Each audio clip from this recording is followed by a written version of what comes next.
daring, secara online, melalui Zoom meeting ini, untuk belajar bersama, untuk mengetahui bersama salah satu ibadah yang merupakan salah satu dari rukun agama Islam.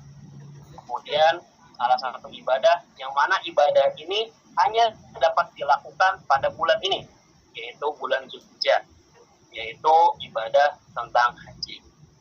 Jadi bagaimana sih, apa itu haji, kemudian apa saja tata cara pelaksanaannya, apa hikmah-hikmah yang ada dalam pelaksanaan haji.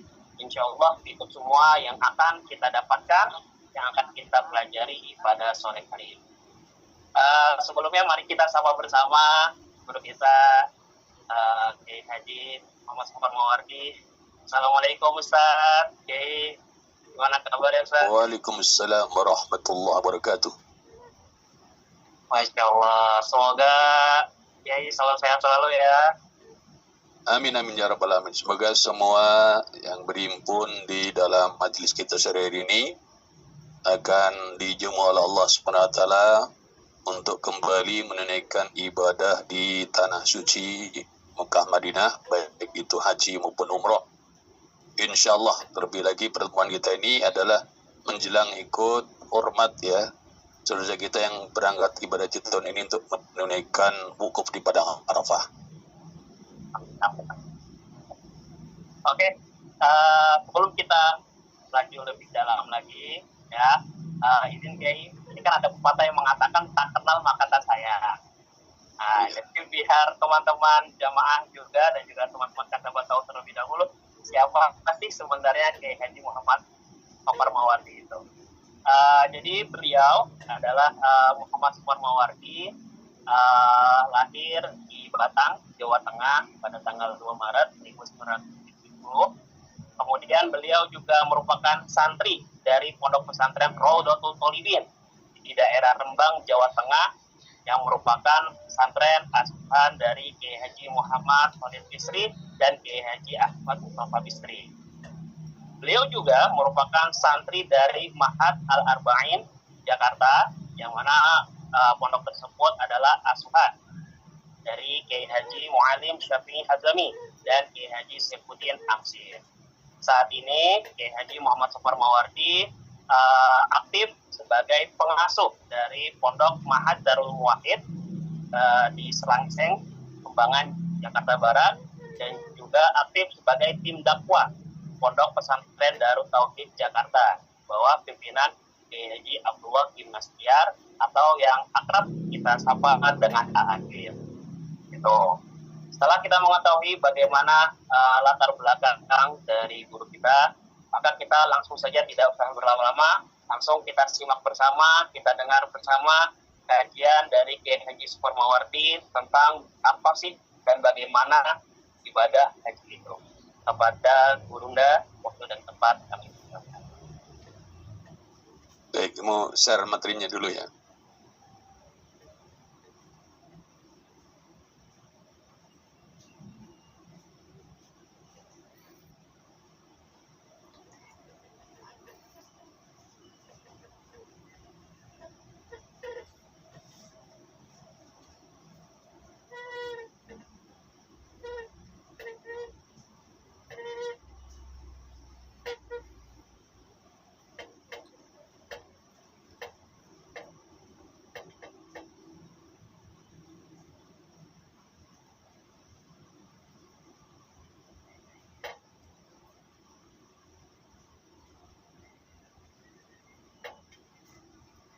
والشكر لله والصلاة والسلام على رسول الله محمد بن عبد الله ولا حول ولا قوة إلا بالله أما بعد.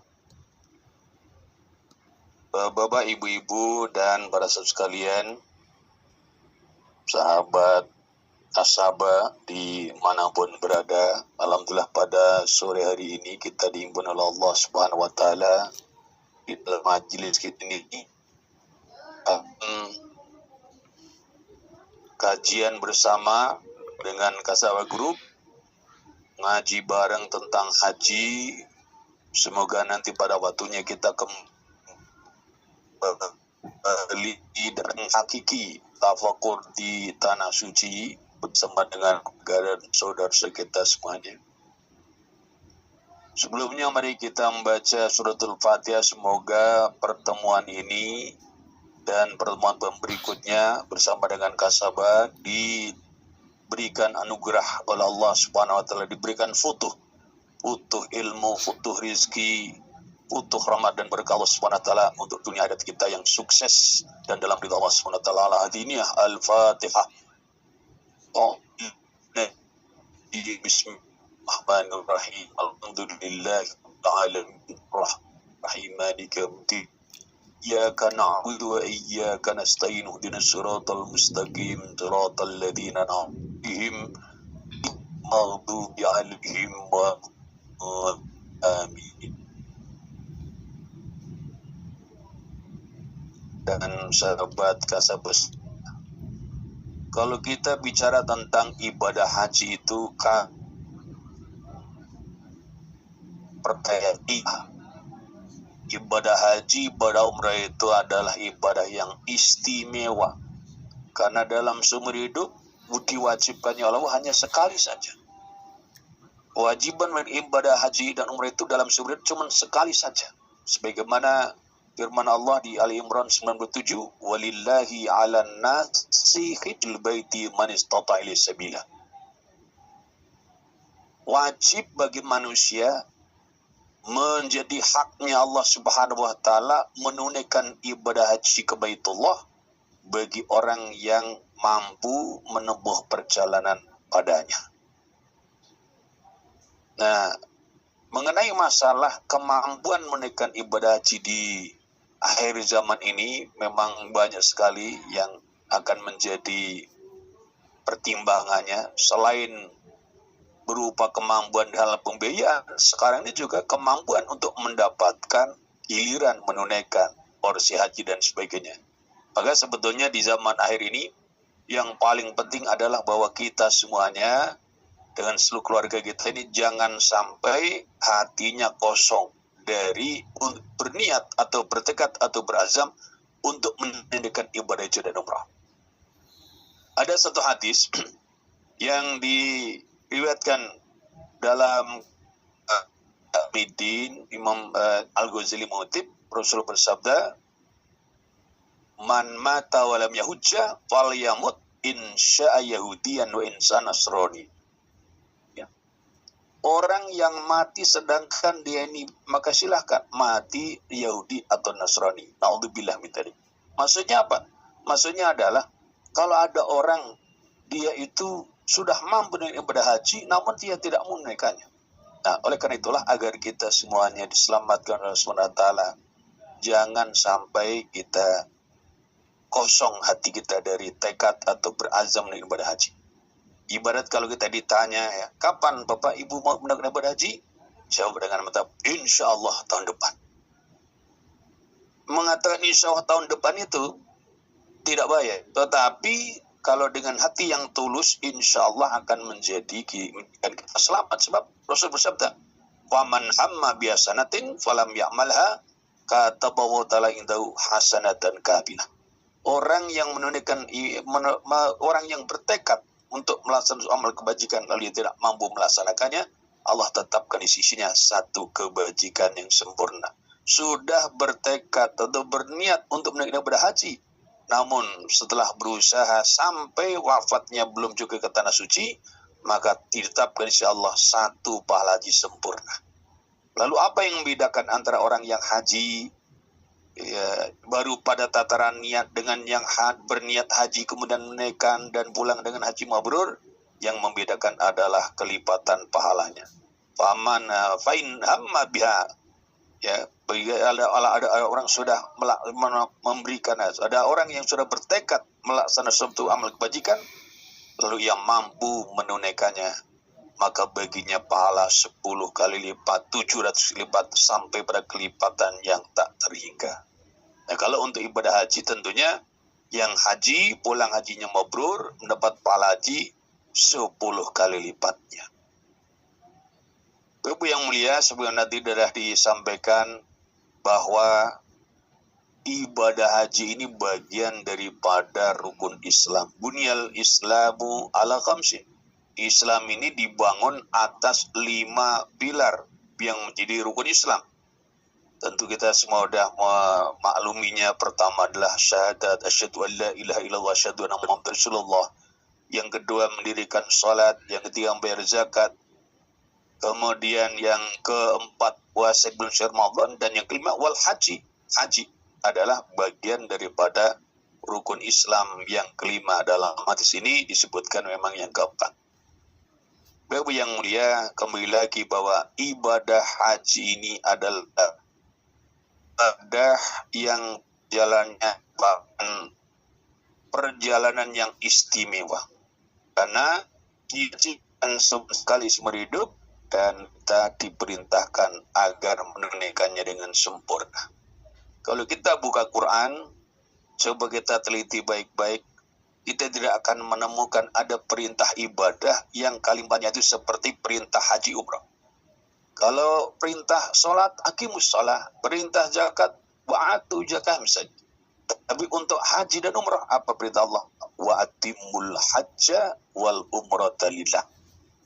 Sempurnakanlah ibadah haji dan umrah itu karena Allah SWT.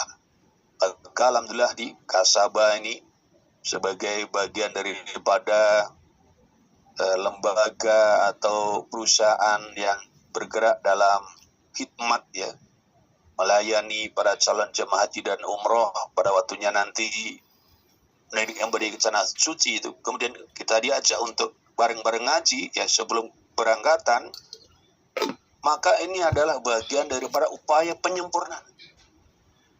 Karena al-ilmu qabla al-amal. Ilmu itu adalah sebelum amal. Sebelum kita beramal itu wajib kita menuntut ilmunya. Karena ibadah haji umrah tidak hanya ditunaikan, tapi wa'atimul hajja wal umrata lillah. Sempurnakanlah ibadah haji dan umrah itu karena Allah Subhanahu wa taala. Namanya sempurna, amalnya ya, ada yang menyangkut hal-hal zahir, ada hal-hal yang menyangkut yang batin, ada hal yang menyangkut masalah fikih, namun juga ada yang sifatnya tasawuf dan sebagainya. Nah, itu Imam Ghazali dengan panjang lebar membahasnya dalam kitab Ihya Ulumuddin. Kemudian istimewa. Rasulullah bersabda, "Lastu saddur rihalu illa ila salasati masajid."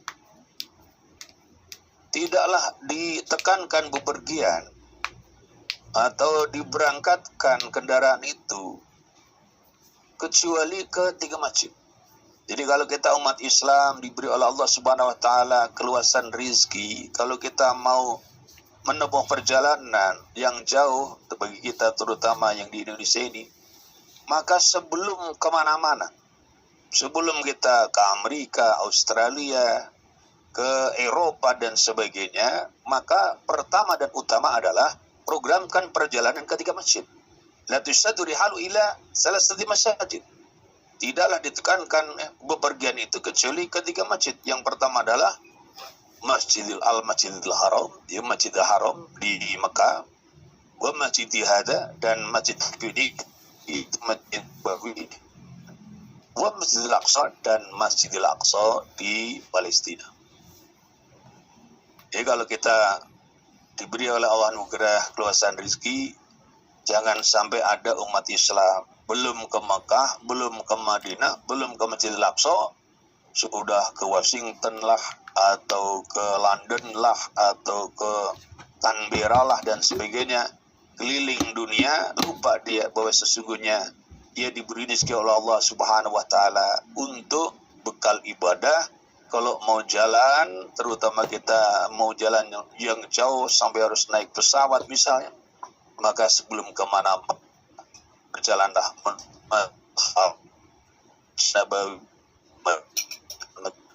di Palestina. Fikih ibadah nanti kita akan bahas berikutnya. Sekarang agar kita bersemangat ada.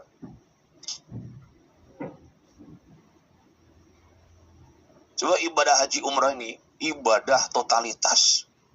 Kalau kita misalnya sholat itu kita hanya butuh badan kita aja. Ya asal kita ini mau wudhu terus sholat, hampir-hampir kita bisa sholat. Lagi puasa justru tidak melakukan apa-apa, kita menahan makan, minum, dan berbuat maksiat. Ibadah. Baca Quran, kita ambil mushaf, baca, a'udzubillahi minasyaitonir rajim, baca Quran. Gitu. Kalau misalnya kita sedekah, kalau di kantong kita ada uang, kita bisa bagi kepada yang butuhkan. Tapi ibadah umrah ini totalitas. Ibadah yang semuanya berangkat. Badan berangkat, harta berangkat, waktu berangkat. Pikiran semuanya. Bahkan kalau nanti sudah sampai ke Mekah, berangkat.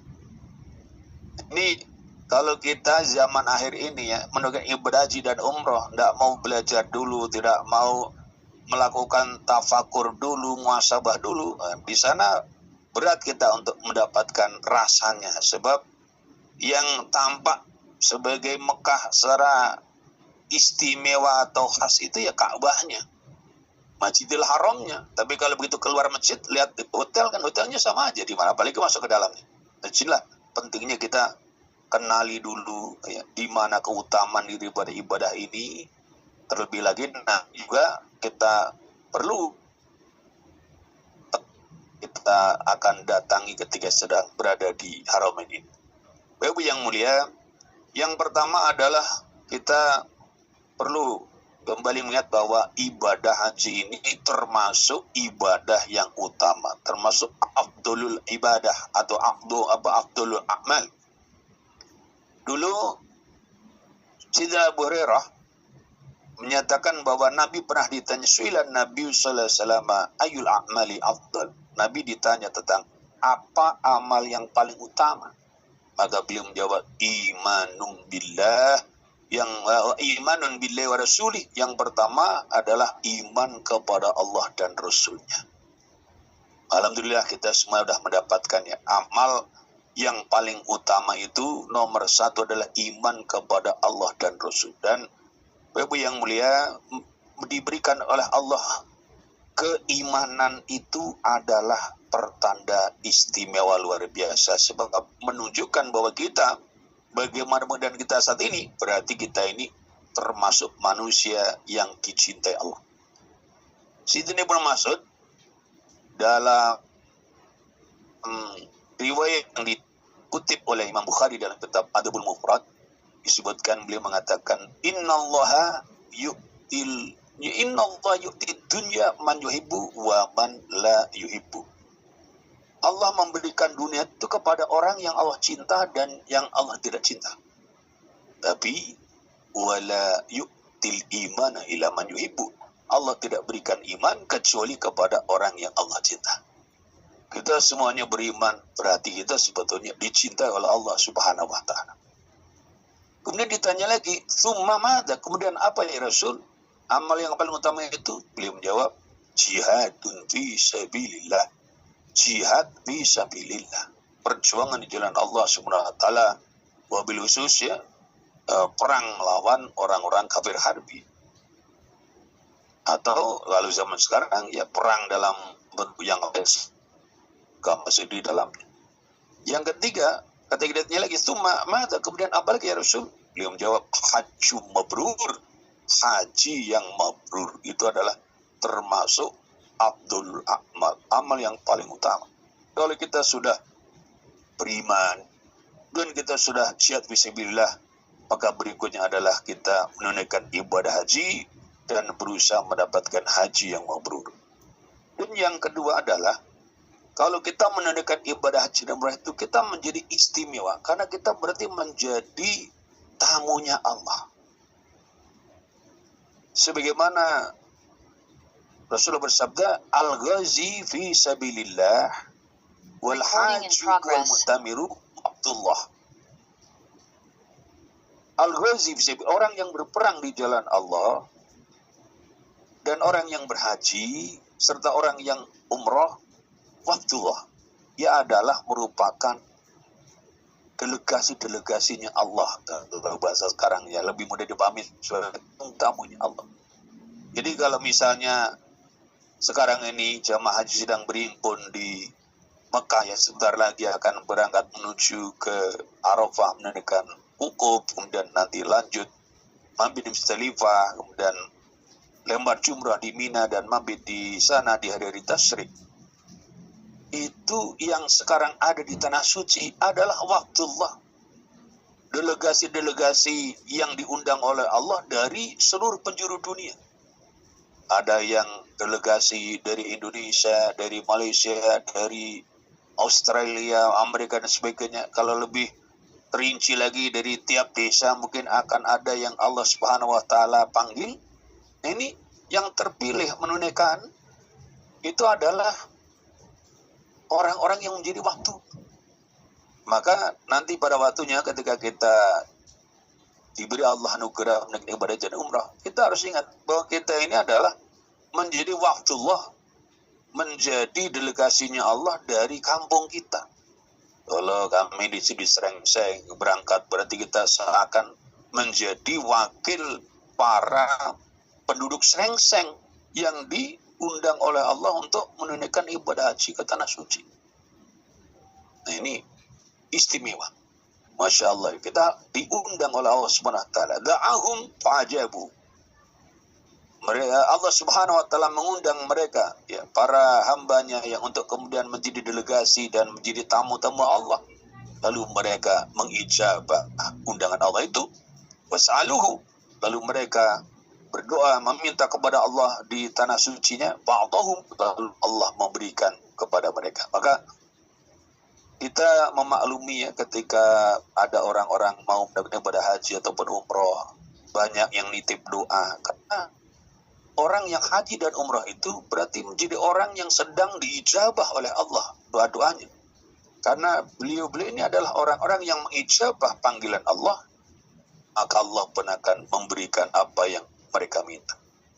Maka nanti pada waktu kita berangkat haji, berangkat umroh, ya misalnya yang pada saat bersama dengan kasabah umpamanya, terus ada yang nitip doa, jangan disepelekan. Serius. Seandainya pun ada orang sekampung nitip doa, ya kita terima aja. Nah nanti di tanah suci kita jamaah aja doanya Allah. Engkau maha tahu titipan doa dari orang-orang sekampung di kampung hamba media ijabah doa-doa mereka semuanya. Kalau kemudian pulang kita dari tanah suci ternyata orang-orang tip doa hidupnya berubah, melaris, yang bertani, kemudian panen raya dan sebagainya, yang nelayan pulang bawa ikan banyak. Wah, merasakan bahwa titipan doanya ternyata benar-benar berfaedah. Nah, ini akan menjadi anugerah yang tiada tara. Kemudian yang ketiga, tentu kita semua sudah maklumi bahwa ibadah haji itu termasuk umrah di dalamnya adalah ibadah yang pahalanya surga. Al-hajjul mabrur laisa lahu jaza illal jannah. Haji mabrur itu tidak ada pahala baginya kecuali surga. Pahala yang paling pantas untuk orang yang haji dan haji mabrur adalah mendapatkan surganya Allah Subhanahu wa taala. Bapak yang mulia, kalau kita mendapat keterangan seperti ini, kita syukuri. Sebab apa? Berarti kita ini akan bisa menjadi umat yang membagikan Rasulullah. Rasulullah itu sangat memikirkan keselamatan kita. Bahkan ketika turun surat Ad-Duha, sampai pada ayat wala sawfa yu'tika rabbuka fatarda, dan sungguh Tuhan akan memberikan anugerah kepadamu lalu kamu akan ridho. Kalau kita buka dalam tafsir Jalalain disebutkan Rasul kala itu langsung munajat kepada Allah. Idzan la arda wa wahidun min ummati finnar. Kalau demikian ya Allah, aku belum bisa ridho kalau satu saja dari umatku masih ada di dalam neraka. Itu artinya Pak Rasul menginginkan semua umatnya di surga. Seandainya satu saja umat yang masih di dalam neraka, Rasul belum bisa ridho. Rasul belum bisa menikmati surga kalau saja masih ada satu umatnya di neraka. Nah, ketika kemudian kita mendirikan ibadah haji, termasuk umrah di dalamnya, dan ibadah ini tidak ada balasan kecuali surga, berarti apa? Berarti akan membuat kita ini menjadi umat yang membahagiakan Rasulullah. Sebesar apapun kesalahan dan dosa kita sebelumnya, dengan kita menunaikan ibadah haji terus diampuni oleh Allah, insya Allah kita masuk surga. Dan ketika kita masuk surga, yang bahagia bukan hanya kita sendiri, namun terutama yang akan bahagia adalah Kanjeng Nabi Muhammad Sallallahu Alaihi Wasallam. Yang keempat adalah ibadah haji itu menjadi amal pembersih dosa. Memang Allah Subhanahu wa Ta'ala itu zat yang maha bijaksana. Kita sebagai manusia diciptakan memang mahlul khata' wa nisa, tempat kekeliruan dan kelupaan. Walaupun kita dilarang berbuat dosa, tapi manusia itu seakan-akan tiap hari kerjaannya adalah menumpuk dosa. Oleh karena itulah Allah Subhanahu wa Ta'ala berikan jalan untuk membersihkan diri. Tiap sholat menjadi pembersih dosa di antara sholat satu dan lainnya. Ramadan juga demikian. Nah, termasuk yang menjadi pembersih dosa itu adalah menunaikan ibadah haji ataupun juga ibadah umrah. Sebagaimana Rasulullah bersabda, "Man hajja lillahi falam yarfus walam yafsuq raja kayumlatul ummu." Orang yang haji karena Allah, lalu selama haji itu dia tidak rafas, dia tidak berkata-kata yang seronok atau berkata-kata yang nyerempet-nyerempet kepada kemesuman, walam yafsuq, dan ia tidak melakukan perbuatan fasik. Raja kayumlatul ummu, raja, maka ia kembali ke halamannya kayaumi waladul ummu, sebagaimana ketika hari ibunya melahirkan. Bapak yang mulia, dari yang saya perhatikan selama di mana sedang diberikan amanah untuk membimbing jamaah haji maupun umroh, ini sering jamaah itu karena mungkin keterbatasan pemahaman ataupun karena keteledoran, tanpa sadar melakukan yang disebut dengan rafas dan fasik ini. Kalau rafas tampak ya, misalnya apa, pembicaraannya yang nyerempet-nyerempet kepada kemesuman itu. Apalagi ketika sedang dalam keadaan ihram, di mana bapak-bapak hanya memakai 2 lembar kain ya. Tidak ada pakaian selain daripada itu. Nah, ibu-ibu terutama nih, kadang-kadang tanpa sadar apa, ketika sedang dalam keadaan biasa seperti ketika di rumah atau di kampungnya, kadang-kadang membuka kerudungnya, tampaklah kemudian rambut kepalanya atau kakinya dan sebagainya. Nah, ini hal-hal yang nanti saat kita menunaikan ibadah haji itu jangan sampai kita lakukan, karena syarat untuk bisa disebut hajinya itu mabrur, ya diterima Allah, dosanya diampuni, bahkan pulang seperti saat dilahirkan oleh ibunya, itu adalah ketika hajinya itu falam yarfus walam yafsuq. Kalau rafas adalah perkataan-perkataan atau tindakan yang menjurus kepada kemesuman atau keseronokan.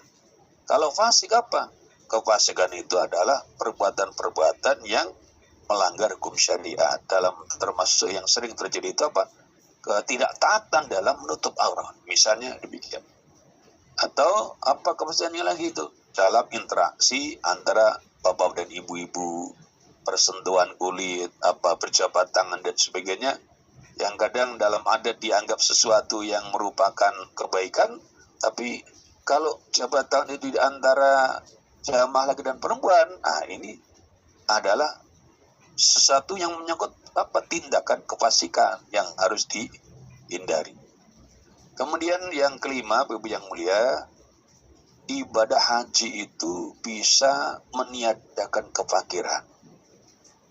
Maksudnya apa? Kalau ada orang misalnya dalam kehidupan itu sudah melakukan berbagai macam upaya dalam hidupnya, membangun usaha dan sebagainya, tapi tidak hasil-hasil gitu. Yang terjadi misalnya rugi, terus tidak mencapai apa yang diharap, maka bisa jadi ini pertanda bahwa ia harus menunaikan ibadah haji atau umrah. Sebab Rasul bersabda, tabi'u bainal haji wal umrati. Ikutkanlah umrah itu kepada haji, atau ikutkanlah di antara ibadah haji dan umrah itu. Fa innahuma yanfiyanil faqra wa dunuba. Karena sesungguhnya haji umrah itu akan menghilangkan atau meniadakan kefakiran dan dosa-dosa. Jadi kalau orang ibadah haji dengan sebaik-baiknya, umrah dengan sebaik-baiknya, tidak hanya dosa-dosanya yang akan dibersihkan oleh Allah, tapi kefakirannya atau hal-hal yang buat dia menjadi fakir itu akan dibersihkan oleh Subhanahu wa Ta'ala. Sehingga harapannya sepulang haji pulang umrah, maka kehidupan lebih baik. Yang bertani bisa subur tanamannya, yang berdagang laris dagangannya, yang meniti karir itu bisa segera ya, naik karirnya, naik jabatannya, dan juga karirnya jadi baik. Karena ibadah haji umrah itu bisa meniadakan kefakiran dan dosa, kama yang fil kiru khabasal hadidi wadabi wal fidati, sebagaimana pembakaran yang dilakukan oleh para tukang besi itu bisa menghilangkan karat pada besi, pada emas dan perak. Bapak yang mulia, yang keenam, ibadah haji itu termasuk jihad fi sabilillah. Rasul bersabda ketika Sayyidah Aisyah itu menghadap pada Rasulullah, kemudian mengatakan, ya Rasulullah, nara al-jihad afdal al-amal, afala nujahid. Ya Rasulullah, kami melihat bahwa jihad itu adalah amal yang paling utama. Apakah kami, kaum wanita ini juga harus berjihad? Rasulullah bersabda, la, lakin afdal jihad di hajjun mabrur. Rasulullah menjawab, tidak, akan tetapi yang paling utama itu adalah haji yang mabrur. Dalam riwayat lain, ketika Rasul ditanya mengenai ini, jawaban adalah jihadun la kita labih. Kalau untuk kaum wanita itu jihad yang tidak ada perang di dalamnya. Maknanya apa? Hajjun mabrur, haji yang mabrur. Jadi ibadah haji ini adalah ibadah yang setara dengan jihad fisabilillah, terlebih kaum wanita. Kaum wanita yang tidak diwajibkan dalam ikut jihad fisabilillah, perang melawan kafir harbi, maka kalau mau mendapatkan pahala selevel atau setingkat jihad fisabilillah adalah dengan menunaikan ibadah haji dan berusaha agar hajinya menjadi haji yang mabrur. Bapak yang mulia, lalu haji yang mabrur itu seperti apa? Ini harus menjadi cita kita semuanya. Yang sudah haji ya, semoga kita bisa memperbaiki diri, dan yang belum haji, saatnya kita menyiapkan diri supaya nanti ketika haji kita benar-benar bisa menjadi haji yang mabrur. Dan haji yang mabrur itu kita bisa lihat adalah pada asar, ya, pada asar sepulang daripada haji, tampak daripada perilakunya. Tapi ngomong sebelumnya, waktunya masih berapa menit lagi gitu untuk pembicaraan saya ini. Coba masih berapa menit lagi sebelum kita dialog? Insya Allah masih sekitar 15 menit lagi, Kiai. Ya baik. Jadi kita akan lihat bagaimana menurut Rasulullah SAW tentang haji mabrur ini. Ini riwayat dari sahabat Jabir radhiyallahu anhu. Rasulullah ditanya, apa yang dimaksud dengan haji mabrur? Mabirul haji. Apa yang dimaksud dengan haji mabrur itu? Beliau menjawab, it'amut ta'ami wa tayyibul kalam. Haji yang mabrur itu di antara tandanya adalah sepulang dari haji dia menjadi orang yang it'amut ta'am, suka memberikan makanan, wa tayyibul kalami, dan baik pembicaraan. Orang kalau pulang haji makin dermawan, berbagi rezeki kepada yang membutuhkan, dan semakin sopan santun ramah dalam pembicaraan, itu insya Allah tanda-tanda bahwa hajinya itu mabrur. Yang pertama adalah suka memberi makan. Dalam hal memberi makan ini, tidak hanya memberi makan kepada orang yang jauh-jauh, sebetulnya memberi makan kepada orang terdekat itu juga bagian daripada sedekah. Bahkan daripada sendiri, Rasul bersabda, "Ma at'amta nafsaka fahuwa laka sedekah." Apa yang engkau berikan makanan pada dirimu sendiri, maka ia adalah sedekah bagimu. Kita kerja, kemudian kita diberi segala Allah, terus kita membeli makan untuk kita konsumsi sendiri, itu bagian daripada juga sedekah. Sedekah untuk diri kita sendiri. Wa ma'amta waladaka bahwa laka sedekah. Apa yang kau berikan makan pada anakmu, maka itu juga menjadi sedekahmu. Wa ma'amta zaujataka bahwa laka sedekah. Apa yang kau berikan makan pada istrimu, maka ia pun juga merupakan sedekahmu. Wa mat'amta khadimaka fa walaka sedekah. Apa yang kau berikan makan pada pelayanmu, pada pegawaimu, maka ia pun juga sedekah. Jadi sedekah itu, Bapak yang mulia, begitu luasnya. Baik yang terdekat sampai yang terjauh. Bahkan sedekah itu pada diri sendiri. Nah, jangan sampai menjadi orang yang dia itu misalnya memberi kepada orang lain, tapi dia sendiri kelaparan. Itu berarti dia pemurah kepada orang lain, tapi bahil pada diri sendiri. Karena memberi makan pada diri sendiri, bagian daripada sedekah. Memberi makan kepada anak, sedekah. Memberi makan kepada istri juga sedekah. Memberi makan kepada pegawai, kepada pelayan juga sedekah. Apalagi kepada fakir miskin. Jelas, itu semua kita memahaminya. Para jamaah yang mulia, Rasul juga bersabda, dinarun anfaqtahu fi sabilillahi, wa dinarun anfaqtahu fi raqabatin, wa dinarun tasaddaqta bihi ala miskinin, wa dinarun anfaqtahu ala ahlika, a'dhamu ajrun alladhi anfaqtahu ala ahlik. Dinar yang engkau nafkahkan di jalan Allah. Kalau kita ya rupiah ya. Dinar yang engkau nafkahkan itu infakkan di dalam membebaskan budak. Dinar yang engkau sedekahkan kepada orang-orang miskin. Dinar yang engkau nafkahkan untuk istrimu. Yang paling besar pahalanya dari sedekah-sedekah tersebut adalah a'dhamuha ajran alladhi anfaqtahu ala. Yang paling besar pahalanya dari semua yang kita berikan tersebut adalah yang engkau nafkahkan ya kepada keluarga atau kepada istrimu dan sebagainya. Makanya nomor satu kita kalau dapat rezeki adalah mencukupi kebutuhan keluarga, pada istri dan anak, kemudian kita membantu mencukupi kebutuhan saudara kita yang lainnya. Jangan sampai seperti yang kadang-kadang tampak ya di sosial media, ada bapak-bapak kayak dermawan sekali, dia nyawer penyanyi ya di panggung-panggung itu, kayak duitnya udah habis-habisnya. Tapi di rumah ternyata istrinya minta uang dan dikasih-kasih. Naudzubillah min dzalik, jangan sampai terjadi. Karena pahala yang terbesar dari nafkah yang kita berikan justru yang diberikan kepada keluarga. Para jamaah yang mulia, Rasul juga bersabda, man tasaddaqa bi atli tamratin min kasbin thayyibin wa la yaqbalu Allahu illa thayyiba fa innallaha yaqbaluha bi yamini. Orang yang bersedekah dengan sebutir kurma ya, dari usaha yang baik, wa la yaqbalu illa thayyiba, dan memang Allah tidak akan terima kecuali yang baik ya. Maka sungguhnya Allah Subhanahu wa taala menerimanya dengan tangan kanan Allah.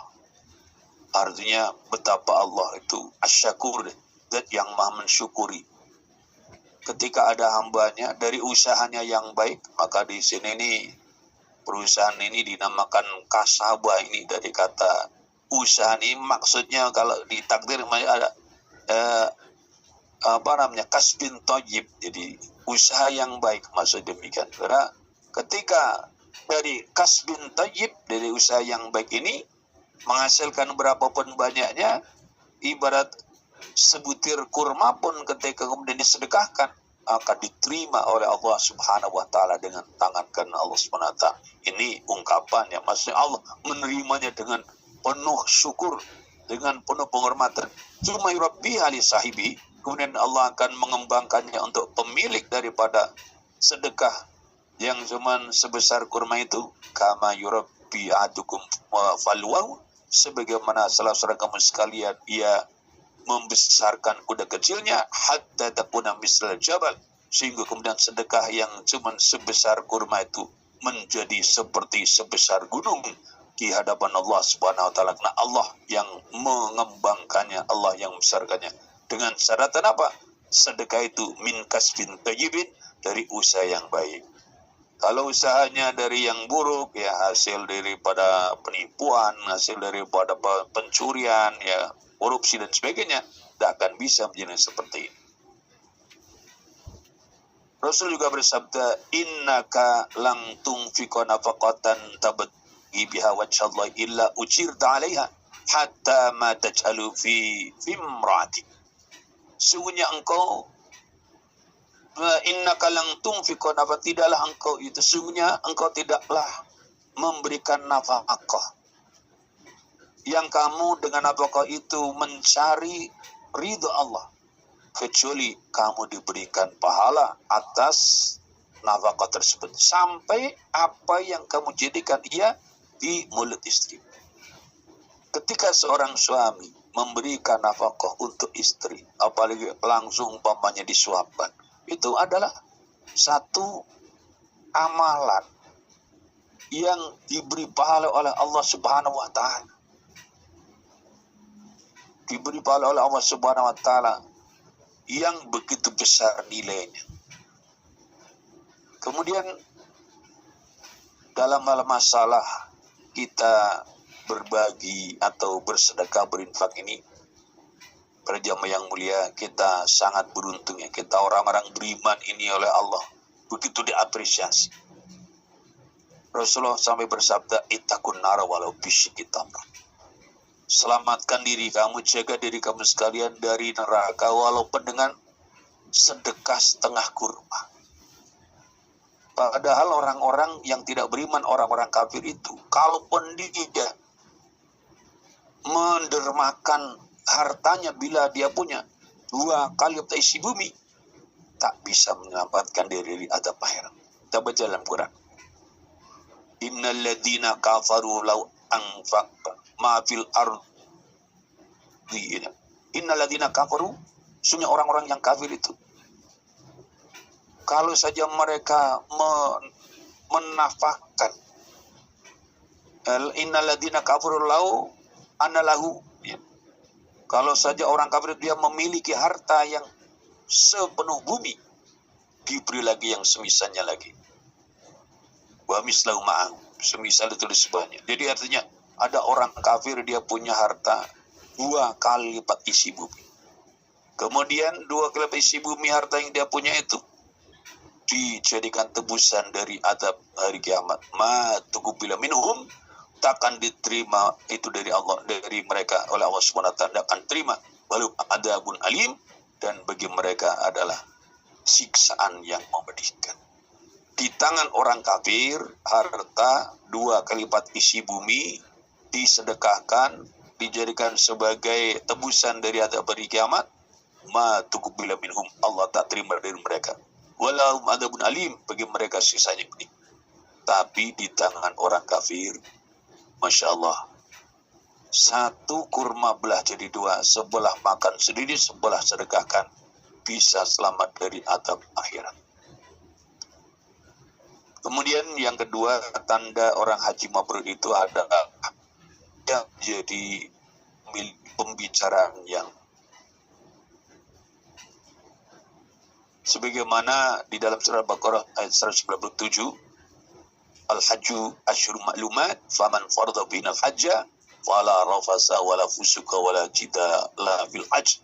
Karena dalam haji untuk tidak rafas, tidak fasik, juga tidak suka untuk berbantah taat, ya, di dalam haji dijaga lisannya, dijaga perilakunya, kemudian juga dijaga interaksi sosialnya, lebih memilih kedamaian, lebih memilih untuk saling memaafkan daripada perbantahan, maka harapannya sepulang haji jadi orang-orang yang semakin terjaga lisannya, perilakunya, dan juga menjadi orang yang senantiasa berusaha meninggalkan perselingkuhan di dalam hidup. Ini tadi sudah kita baca hadisnya bahwa man hajja lillahi falam yarfus walam yafsuk roja kayumi wadukmu. Orang yang haji karena Allah lalu ia tidak berkata tamsum dan tidak berbuat fasikan, maka ia kembali sebagaimana hari ibunya melahirkannya. Mengenai masalah menjaga lisan ini adalah jati diri umat Islam. Karena Rasul bersabda, al-muslimu man silimal muslimuna milisanihi wa yadihi. Orang Islam itu adalah orang Islam lainnya selamat dari keburukan lisannya dan juga keburukan daripada tangannya. Orang yang mampu menjaga lisan bagian daripada tanda keimanan. Man kana yu'minu bil yaumil akhir falyakul khairan aw liyasmut. Orang yang ia beriman kepada Allah dan hari akhir, hari kiamat, hendaknya ia mengatakan kebaikan. Kalau tidak, maka diam. Nah, orang-orang yang haji mabrur demikian. Sepulang dari haji, ucapannya adalah kebaikan. Kalau tidak ada kebaikan yang diucapkan, maka ia memilih diam, dan diamnya adalah dalam rangka zikir dan tafakur. Terlebih lagi para jamaah yang mulia, kalau kita sedang dalam emosi yang tak terkendali. Rasul bersabda, "Idza ghadiba ahadukum falyaskut." Apabila salah seorang sekalian marah, maka hendaknya ia diam. Baik, Bapak yang mulia, silakan kalau ada yang mau menambahkan untuk membangun masjid ini agar lebih semarak, lebih hidup, lebih manfaat.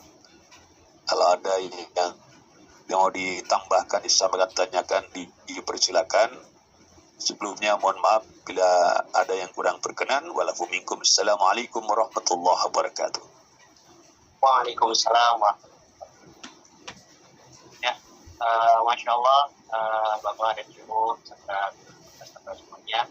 Masya Allah, kita sudah mendengarkan penjelasan dari Kiai Haji Muhammad Supar Mawardi tentang ibadah haji.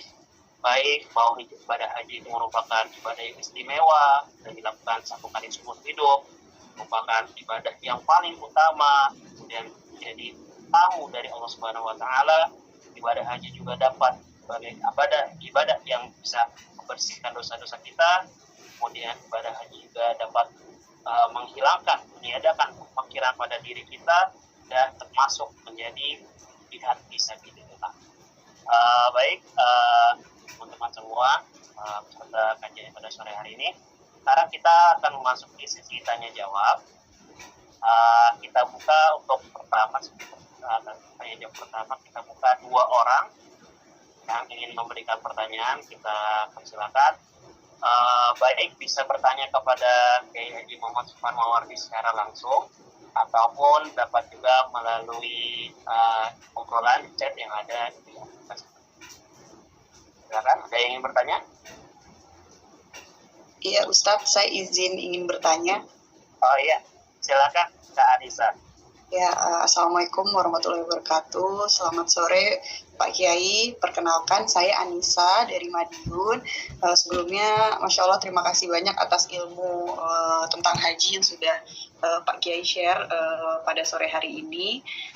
Saya memiliki 2 pertanyaan, izin Pak Kiai. Yang pertama, apakah seseorang yang tidak menangis saat melihat Ka'bah untuk pertama kalinya itu artinya orang itu memiliki hati yang keras atau orang itu penuh dosa? Kemudian yang kedua, mengapa kebanyakan orang setelah pulang haji atau umroh itu merasa lebih dekat dengan Allah, namun lambat laun biasanya seperti kembali lagi keimanannya itu berkurang. Nah, bagaimana cara kita agar terus merasa dekat dengan Allah, tidak hanya saat selesai haji atau umroh, tapi bisa terus menerus seperti itu?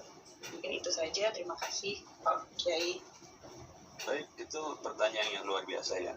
Bahwa kalau kita ke Mekah melihat Ka'bah bisa menangis, itu adalah bagian juga dari anugerah Allah SWT. Itu menunjukkan memang bahwa hati kita ini sangat lembut. Dan memang kalau ada orang yang ke Mekah lihat Ka'bah atau ke Madinah lihat makam Rasulullah, kok rasanya matanya kering ataupun juga hatinya kosong, nggak ada rasa apa-apa, ini memang menunjukkan bahwa ada hal yang perlu dilakukan untuk lebih bisa membuat hatinya itu sensitif atau lebih lembut ya. Ini memang berarti ada hijab di dalam hatinya itu, sehingga dia tidak bisa merasakan hal-hal istimewa tatkala melihat Ka'bah ataupun melihat makam Rasulullah ataupun berada di Raudhah dan sebagainya. Bagaimana caranya agar hati kita menjadi lembut? Ya tentu dalam hal seperti ini itu kembali kepada satu rumus bil azkari wa riyadhat ya, dengan memperbanyak pikir dan memperbanyak riyadhah atau melatih diri. Misalnya apa? Ketika kita sholat, terlebih sholat jamaah, terus imam baca ayat itu, coba sambil direnungkan maknanya. Seandainya ya kita ketika haji umrah itu terutama ketika sholat kita sholat yang jahar, di mana bacaan imam itu begitu merdunya, begitu sahdunya, begitu fasihnya, kita ikuti, itu insya Allah akan membuat kita itu merasakan. Memang ayat Al-Quran itu kalau dibaca tentu akan menyentuh dan pada akhirnya membuat orang bisa menangis. Memang menangis itu salah satu bagian yang dianjurkan dalam Islam. Bahkan kalau kita baca Quran atau kita doa, terlebih ketika kita sedang munajat sendiri di sebelum malam akhir, kalau bisa menangis. Kalau misalnya belum bisa, latihan nangis, pura-pura nangis sampai ada perintah yang demikian. Kalau perlu nanya ke artis atau aktris barangkali yang pura-pura nangis, awalnya tidak apa-apa, berusaha nangis atau apalah, latihan nangis sampai nanti benar-benar nanti akan menjadi satu hal yang alamiah sifatnya. Itu memang betul. Kalau kita selama ya di Mekah Madinah itu ibadah di dalamnya tidak pernah meneteskan air mata, ini benar-benar ada satu penghalang di dalam kalbu kita ini. Dan memang ya, kita juga sebagai orang awam tidak akan kuat juga kalau tiap waktu. Jadi tidak harus selamanya, karena sebenarnya ketika itu kita nanti dalam istilah tasawuf itu berarti dia sedang mendapatkan anugerah tajalinya Allah SWT. Jadi Allah itu terasakan kebesarannya pada waktu itu. Apa ketika melihat Ka'bah, jadi merasakan kebesaran Allah, atau mendengar ayat Quran dibacakan oleh para imam yang luar biasa itu, muncul rasa ta'zim kepada Allah. Nah itu biasanya yang buat orang itu menjadi menangis. Kemudian yang kedua, pertanyaan yang baik sekali, orang itu ketika sedang di tanah suci, soleh-solehah semua. Kalau para ustadz, para kiai yang jadi pembimbing berhaji umrah itu pasti merasakan. Misalnya kita nih kalau jadi pembimbing umroh gitu, kita umumkan ke jamaah, Bapak Ibu sekalian kita besok ke masjid berangkat jam 4 ya, aku mau di lobi gitu. Itu jam 4 ada orang. Karena jam 3 udah berangkat ke masjid. Luar biasa jamaah itu. Lebih yang baru pertama di tanah suci, ingin sekali menghabiskan waktu sebanyak-banyak ibadah di Masjid Haram, Masjid Nabawi. Pulang ke ini berkaitan dengan masalah sesuatu yang sifatnya lauri. Jadi beragama itu masuk dalam kategori garizah. Di dalam diri manusia ada namanya garizatul nau, garizatul baqa, garizatul tadayun. Garizah itu artinya dalam bahasa kita hanya naluri ya. Ada garizatul nau, naluri mencintai. Maka tiap orang itu tentu mendambakan untuk mencintai dan dicintai. Kalau tidak mendapatkannya, hidupnya akan bahagia. Karena sifat daripada naluri ini butuh pemenuhan. Kalau terpenuhi akan bahagia, kalau tidak terpenuhi ya akan sedih, akan menderita. Maka orang butuh dalam hidup itu mencintai dan dicintai, yang mencintai dan dicintai antara suami dan istri, antara orang tua dan anak, saudara dan sebagainya. Kemudian yang kedua adalah ada namanya gharizatul baqa, naluri eksistensi diri. Orang itu ingin hidupnya selamat dan terhormat. Maka kalau keselamatan dan kehormatannya itu diancam, dia pasti akan membela diri. Itulah makanya kadang orang jadi marah, orang jadi bertindak untuk membela diri dan sebagainya. Kemudian yang ketiga ada namanya gharizatut tadayun, naluri beragama. Tiap orang itu membutuhkan ada zat yang dia itu agungkan dan diandalkan. Apalagi dalam kondisi ini kritis ya. Maka kita beruntung nih orang-orang yang beragama ini, yang beriman ini. Dalam kondisi paling kritis ada yang disebut ya Allah, Allahu Akbar, la ilaha illallah dan sebagainya. Orang tidak beragama kondisi kritis bingung mau nyebut apa. Nah, sifat daripada naluri itu bangkit kalau dirangsang. Ketika kita sedang di Mekah Madinah, di tanah suci, apalagi musim haji seperti ini, itu rangsangnya kuat sekali. Yang hadir di sana orang-orang yang ingin ibadah, maka satu dengan yang lainnya saling menyemangati. Dari tempatnya barokah, ya, penuh dengan anugerah Allah, tempat istimewa, kemudian kumpulnya juga dengan orang-orang istimewa. Gharizatut tadayun di Mekah Madinah itu benar-benar bangkit itu. Rangsangnya kuat. Begitulah yang terjadi di Mekah Madinah. Begitu pulang masih ada nih asarnya. Ibarat cas yang didapatkan di Haramain itu masih ke bawah. Lama-lama ketika di rumah kurang rangsang, habis baterai gitu kira-kira. Ya kalau rezekinya banyak bisa balik lagi ke sana, ke Mekah lagi, umrah lagi, misalnya haji lagi. Nah kalau yang terbatas ini, dan maka pentingnya nih, makanya nih saya usulkan kepada manajemen Kasabah. Nanti kalau udah memberangkat jemaah umroh, dibangun ke persaudaraannya. Jadi tetap dijaga kebersamaan dalam istilahnya kekeluargaan alumni umroh atau apa, supaya seperti di beberapa travel yang sudah ada grup WA-nya itu bertahan bahkan sampai puluhan tahun. Umroh yang dilakukan tahun 2000 sekarang grup WA-nya masih ada misalnya gitu. Supaya apa? Supaya terus saling ingat ketika kita ini. Saya kemarin baru pertemuan haji ya, yang sama haji yang tahun 2003 berangkat. Itu kemarin ada reuni di Kalimalang itu.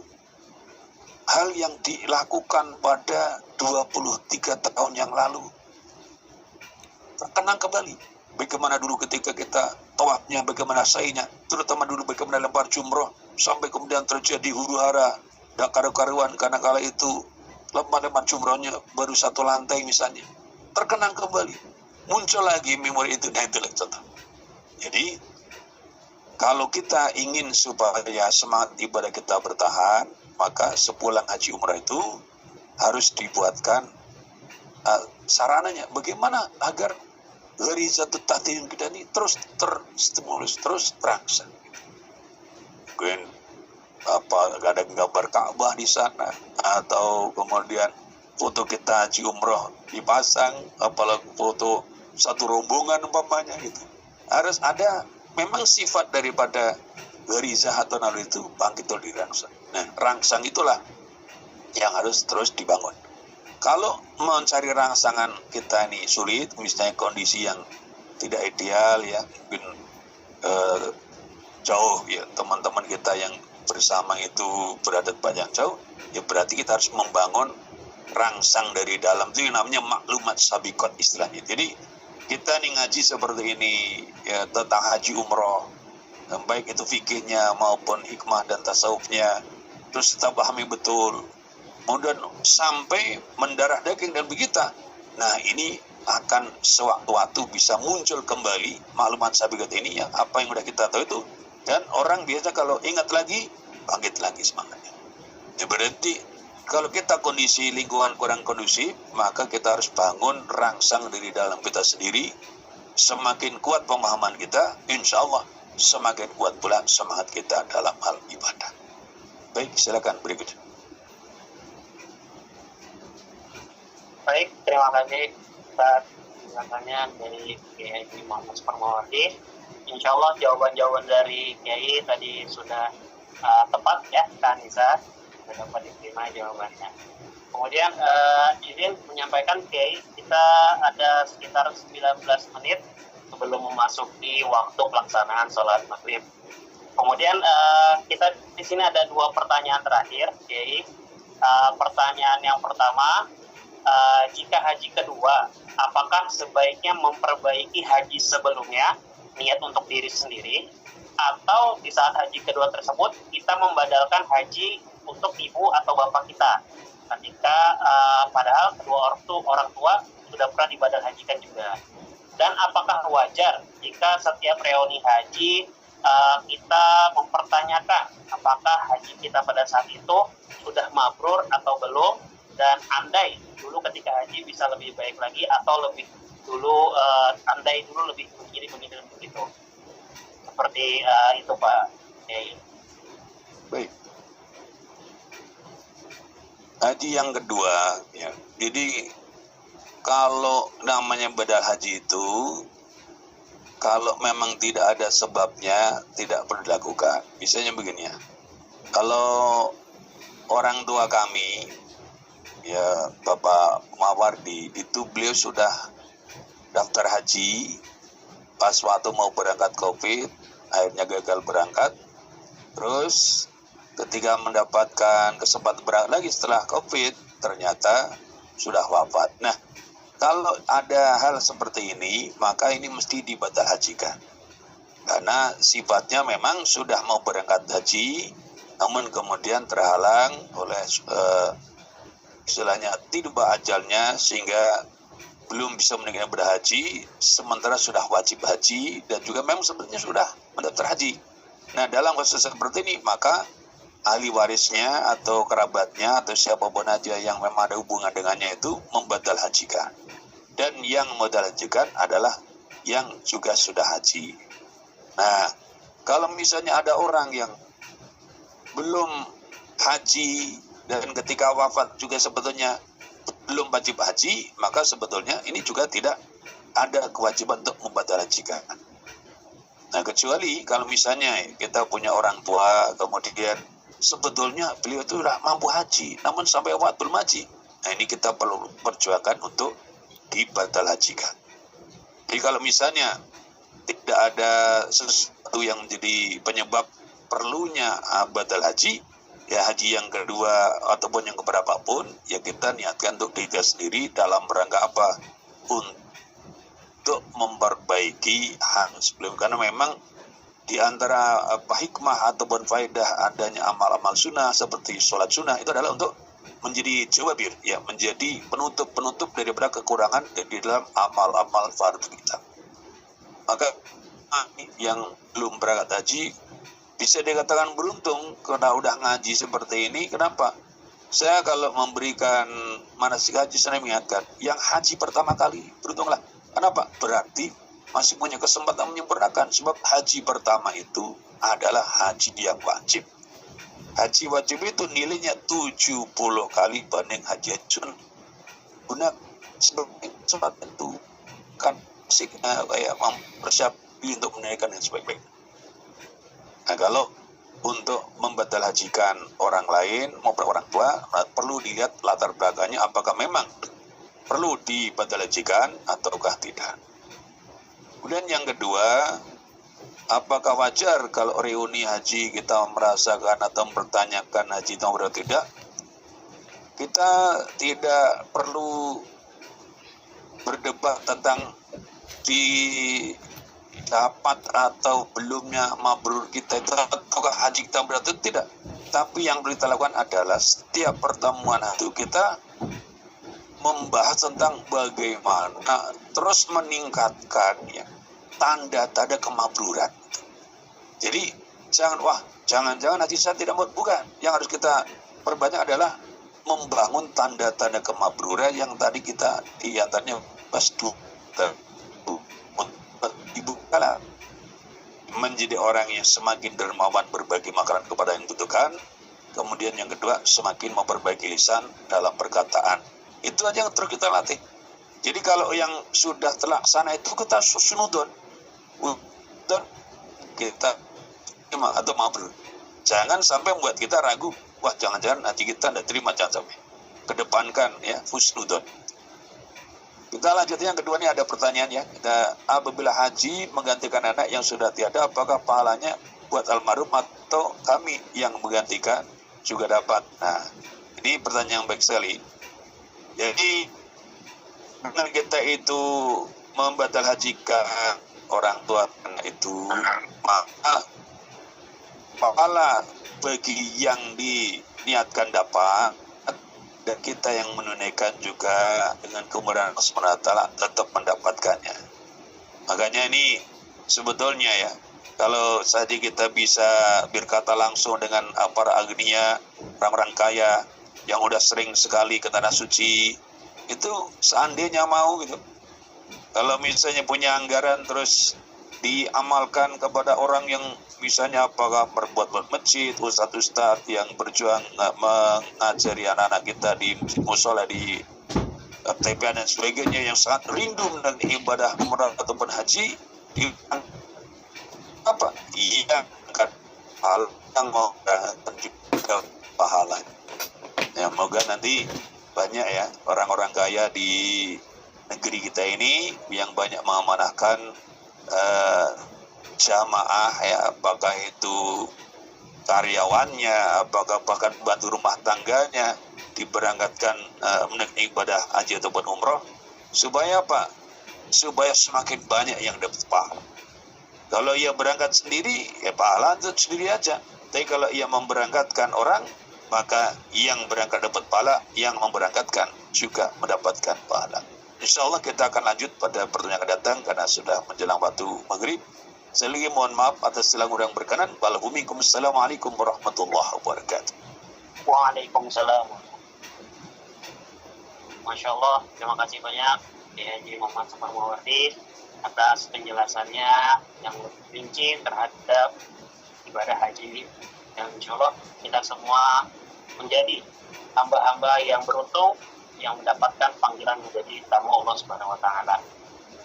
Baiklah, Bapak Ibu jamaah dan juga peserta kajian pada hari ini sore ini, sebelum kita mengakhiri pada pertemuan kita sore ini, mari kita berdoa bersama-sama kepada Allah Subhanahu wa Ta'ala untuk doa yang akan dipimpin oleh Kiai Safar Mawardi.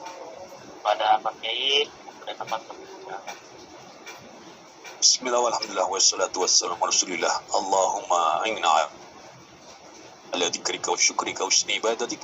Allahumma ighfir lana dhunubana wal lidwani wal lidil muslimat wal mu'minat. Allahumma nas'aluka ilman nafi'an katsira wa amalan mutaqabbala wa rizqan halalan thayyiban wasi'a wa ila al-khairi karim wa baitna wa qdi hawajan tanmik. Allahumma la illa ma jalta. Allahumma yassir dunya wal akhirah wa qdi hawaijana hawajat dunya wal akhirah. Rabbana hab lana min azwajina wa dhurriyyatina qurratan waj'alna imama. Rabbana atina fid dunya hasanah wa fil akhirati hasanah wa qina adzabannar. Subhana rabbika rabbil izzati amma yasifun wa salamun alal mursalin. Amin.